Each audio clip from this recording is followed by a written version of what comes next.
તમને એક મારે વાત સમજાવી છે. 18 અધ્યાય 700 શ્લોકની ભગવદ્ ગીતા કોણે સંભળાવી? ભગવાન શ્રી કૃષ્ણે.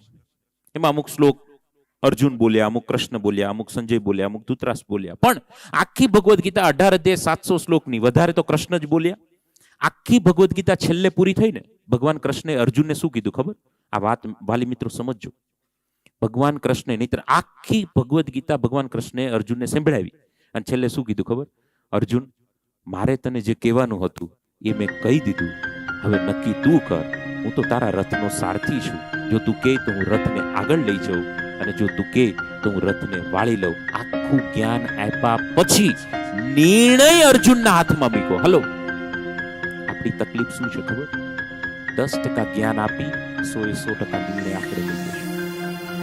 ભગવાન કૃષ્ણે 100% જ્ઞાન આપ્યું, નિર્ણય સામેવાળાના હાથમાં મૂક્યો. જો તમે નિર્ણય લેશો, દીકરો દીકરી હાથમાં